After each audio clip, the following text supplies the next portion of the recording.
नमस्कार दोस्तों। तो दोस्तों, अगर आप बिल्कुल फ्रेशर अकाउंटेंट हो और आप जीएसटी के बारे में थोड़ा बहुत नॉलेज रखते हो, भी आपको इतना पता है भी कंपनी की जीएसटी R1 की रिटर्न फाइल होती है, कंपनी की जीएसटी R3B की रिटर्न फाइल होती है, और इसके साथ साथ आपको ये भी पता होगा भी हमें पोर्टल पर जीएसटी R2A 2B का डाटा हमें चेक करना होता है, IMS डैशबोर्ड हमें प्रिपेयर करना होता है। लेकिन आपने इसके साथ साथ एक जीएसटी डाटा रिकनसाइल करना शब्द भी सुना होगा। तो आखिरकार जो अकाउंटेंट लोग हैं वो कौन कौन से जो जीएसटी का डाटा होता है उनको रिकनसाइल करते हैं। तो आज की इस वीडियो के अंदर अपनी पूरी डिटेल के साथ डिस्कस करेंगे भी अकाउंटेंट लोग हैं जब वो अपनी रिटर्न फाइल करते हैं कंपनी की, तो उससे पहले उन्हें कौन कौन सा रिकॉर्ड है जो आपस के अंदर टैली करना होता है। तो अगर आप अभी अपना जीएसटी के अंदर नॉलेज थोड़ा सा और ज़्यादा इंक्रीज करना चाहते हो तो वीडियो को आप पूरा देखना, ताकि आपको पता चल सके भी एक जो अकाउंटेंट लोग हैं उनकी जो जिम्मेवारियां होती है रिटर्न फाइल करने से पहले वो क्या क्या होती है, कौन कौन सा रिकॉर्ड उनको आपस के अंदर मिलान करना होता है। वीडियो पसंद आए तो लाइक जरूर कर देना, और इसी टाइप की और नई नई वीडियो देखने के लिए हमारे चैनल को सब्सक्राइब आप जरूर कर लेना। तो सबसे पहले अपने एक बार थोड़ा सा बेसिक समझ लेते हैं, उसके बाद अपने फिर पोर्टल पर भी चलेंगे और सॉफ्टवेयर के अंदर भी डिटेल के साथ डिस्कस करेंगे। तो सबसे पहले अपने बात करते हैं जीएसटी का जो डाटा रिकनसाइल करना जो है वो है क्या, यानी कि बुक्स वर्सेज पोर्टल। पोर्टल का मतलब आ गया ऑनलाइन, और बुक्स का मतलब आ गया भी जो अभी आपके प्रेजेंट टाइम जो आपके अकाउंटिंग सॉफ्टवेयर के अंदर जो डाटा है उन डाटा को आपस के अंदर मिलान करना। यानी कि अगर अपने बात करते हैं भी जनवरी 2025 की अब हमें रिटर्न फाइल करनी है फरवरी 2025 के अंदर, ठीक है। कौन कौन सी रिटर्न फाइल करनी होगी हमें फरवरी 2025 के अंदर, जनवरी मंथ की। सबसे पहले जीएसटी R1 फाइल करते हैं जो कि लगभग ऑलमोस्ट कंप्लीट हो चुकी है, और जीएसटी R1 फाइल करने के बाद में बात आती है जीएसटी R3B रिटर्न को फाइल करने की। तो अब हमें करना क्या होगा कि यहाँ पर जैसे हमने देखा भी पोर्टल का जो जीएसटी R1 है आपका और वर्सेज बुक्स का जीएसटी R3B1, जो आपका बुक्स का जो जीएसटी R3B है उसको हमें सबसे पहले रिकनसाइल करना होगा जनवरी 2025 की 3B फाइल करने से पहले। तो बहुत सारे लोग क्या कहेंगे भी जब हमने अकाउंटिंग सॉफ्टवेयर से जीएसटी R1 को तैयार किया है तो जाहिर सी बात है वही डाटा हमारा जीएसटी R3B के अंदर भी आएगा। अगर आपका जीएसटी R1 का डाटा और अभी मौके के ऊपर आपका जीएसटी R3B का रिकॉर्ड बिल्कुल सेम आ रहा है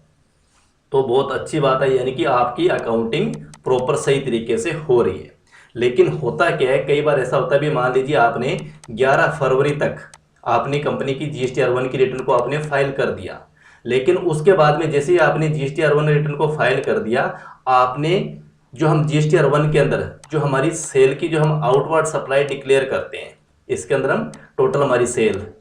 B2B B2C की टोटल सेल, और उसके साथ साथ अगर हमने कोई रजिस्टर्ड या किसी अनरजिस्टर्ड पर्सन को कोई क्रेडिट नोट या कोई डेबिट नोट अगर हमने कोई इश्यू किया तो ये सारी सप्लाई हम जीएसटी R1 के अंदर डिक्लेयर कर देते हैं। लेकिन बाद में आपने जीएसटी R1 की रिटर्न को फाइल करने के बाद में किसी अनरजिस्टर्ड पर्सन की आपने कोई क्रेडिट नोट या कोई डेबिट नोट इशू कर दिया, या उसका कोई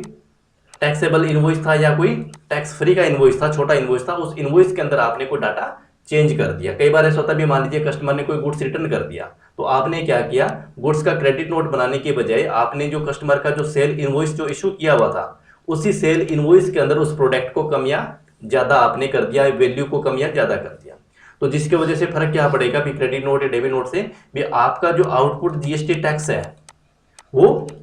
थोड़ा सा प्रभावित हो जाता है। यानी कि आपका अगर कोई क्रेडिट नोट किया है, अगर आपने कोई डेबिट नोट इशू किया है तो हो सकता है आपकी जो आउटपुट लाइबिलिटी है आपकी टैक्स की वो बढ़ सकती है। क्रेडिट नोट अगर आपने कोई इशू किया है तो हो सकता है आपकी जो आउटपुट टैक्स लाइबिलिटी है वो घट सकती है। आपने कोई सेल के अंदर डाटा में चेंज किया है तो सेल की वैल्यू में भी फर्क पड़ सकता है, टैक्सेबल वैल्यू हो सकती है, टैक्स फ्री की भी वैल्यू हो सकती है। अगर ऐसा होता है तो हमें क्या करना पड़ेगा भी जो हमने पोर्टल पर जीएसटी R1 की रिटर्न को फाइल कर दिया, जैसा कि अभी आप यहाँ देख रहे हो भी हमारी जीएसटी R1 की जो रिटर्न है जिसका स्टेटस आ रहा है फाइल, यानी कि अब हमने जीएसटी R1 की रिटर्न को फाइल कर दिया, लेकिन अब बात है हमारी जीएसटी R3B को फाइल करने की, जिसकी ड्यू डेट आपको दिखा रहा है 20 फरवरी 2025 है। लेकिन 20 फरवरी 2025 हमें पहले जीएसटी R3B की रिटर्न को फाइल करना होगा। तो अब हमें करना क्या होगा भी जो हमने जीएसटी R1 के अंदर आउटवर्ड सप्लाई डिक्लेयर कर दी है उसको एक बार हमारी बुक्स ऑफ अकाउंट के साथ मैच करेंगे भी जो हमने जीएसटी R1 के अंदर जो सप्लाई डिक्लेयर करी है उतना का उतना ही सेल हमारा जीएसटीआर 3B के अंदर बुक्स ऑफ अकाउंट्स के अंदर जनवरी मंथ का डाटा आ रहा है या नहीं आ रहा है, क्योंकि यहाँ से आपको केवल सेल ही चेक करनी है, कहीं आपकी आउटवार्ड जो सप्लाई है टैक्स की वो कम या ज़्यादा ना होगी हो। अगर आपकी बिल्कुल ओके है रिपोर्ट, टैक्स आपका जीएसटीआर 1 के अंदर जितना था उतना ही जीएसटीआर 3B के अंदर है, बहुत अच्छी बात है। ठीक है, एक तो अकाउंटेंट लोगों को ये काम करना होता है, यानी कि पोर्टल पर आपने जो जीएसटीआर 1 की रिटर्न को फाइल कर दिया और अभी जो आपकी बुक्स ऑफ अकाउंट्स के अंदर जीएसटीआर 3B के अंदर जो आपका डाटा प्रिपेयर हो रहा है वो मैच है या नहीं। पहला काम हो गया ये। उसके बाद सेकंड काम क्या आता है, पोर्टल पर जो आपका जीएसटी का जो आईटीसी आ रहा है जीएसटीआर 2B के अंदर, वो 2B का जो डाटा है वो आपकी बुक्स ऑफ अकाउंट्स के अंदर जो जीएसटीआर 3B है उसका जो आईटीसी है वो मैच है या नहीं है। मतलब यानी कि आपने जीएसटीआर 2B का जो हमारा रिकॉर्ड है यहाँ क्या दिखा रहा है भी ऑटो है ये, ठीक है ना, drafted ITC statement for the month,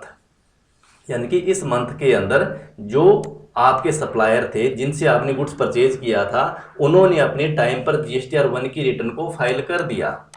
ठीक है ना, उन्होंने जीएसटीआर 1 की, जैसे उन्होंने 11 फरवरी से पहले जीएसटीआर 1 की रिटर्न को फाइल किया तो वो उनका आईटीसी अब आपको अपने इस 2B के पोर्टल के ऊपर शो होना स्टार्ट हो जाएगा। जैसे अब अपने 2B के अंदर क्लिक करेंगे तो ये कुछ इस तरीके से आपको यहाँ पर आपका आईटीसी शो होगा, all ITC supplier from registered person. ठीक है ना, ये आपका इनपुट आ रहा है, ये आपका टोटल है आईजीएसटी का इनपुट, ये आपका सीजीएसटी का इनपुट और ये आपका एसजीएसटी का इनपुट।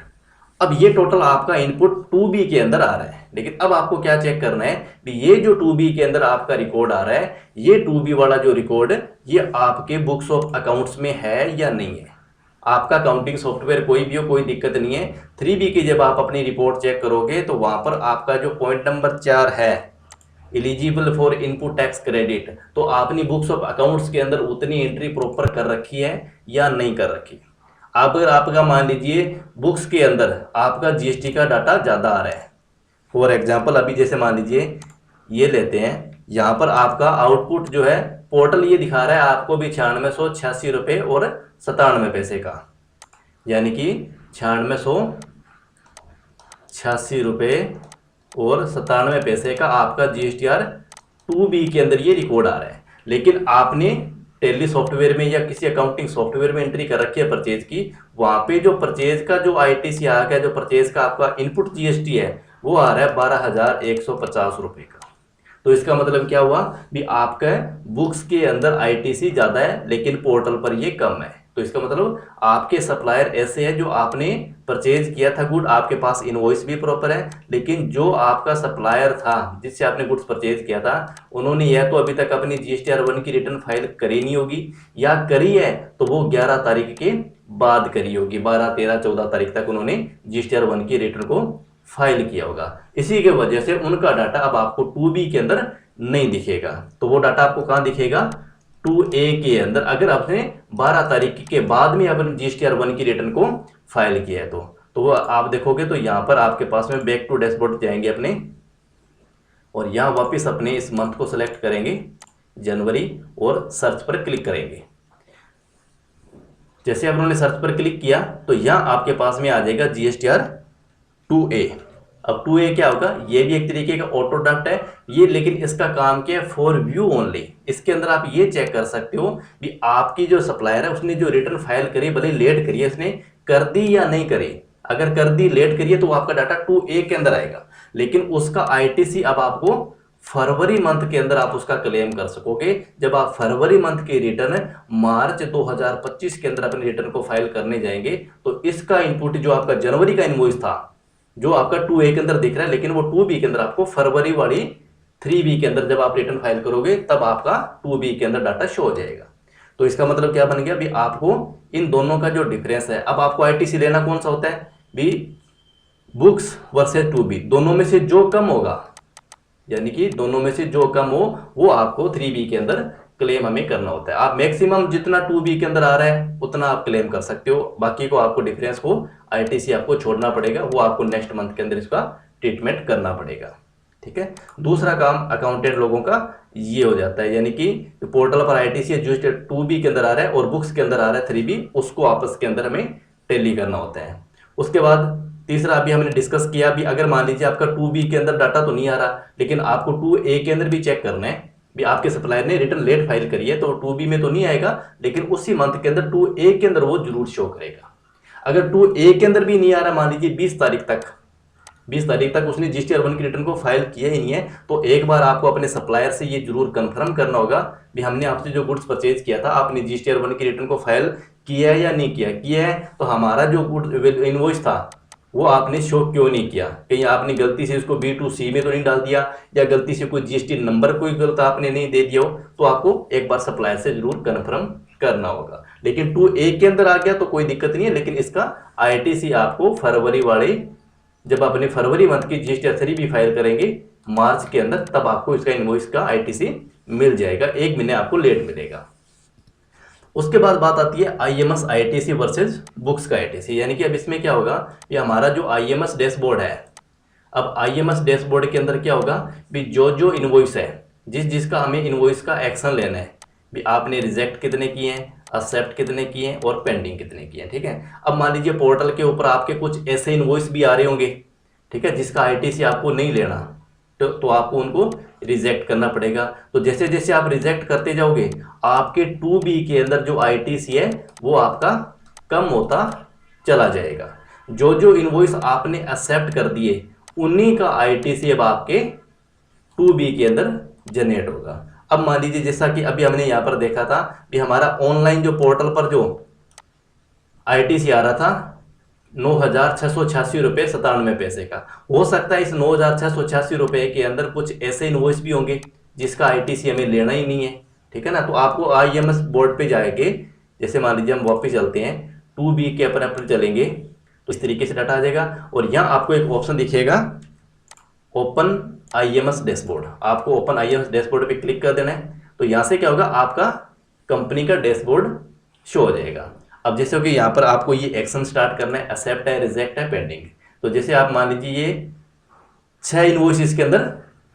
एक्सेप्ट किए हैं और 2 रिजेक्ट किए हैं, ठीक है ना। तो इसका मतलब क्या हो गया, टोटल इनवॉइस आपके पास में 4 आएगी। अब 4 इनवॉइस का ही ITC आ रहा है, आपने 2 रिजेक्ट वो कर दिए जिसका ITC आपको नहीं लेना, वो इनवॉइस आपके है ही नहीं। तो इस तरीके से अकाउंटेंट लोगों की ये जो जिम्मेवारियां होती है जीएसटी का रिटर्न फाइल करने से पहले, विशेषकर जीएसटी R3B को फाइल करने से पहले उनका रिकॉर्ड आपस के अंदर टैली करना बहुत जरूरी है, ताकि हमारी बुक्स ऑफ अकाउंट्स है वो प्रॉपर सही तरीके से मेंटेन होती रहे, हमारा बुक्स का ITC और हमारे पोर्टल का जो ITC है वो भी साथ के साथ काफ़ी हद तक मिलान होता रहे।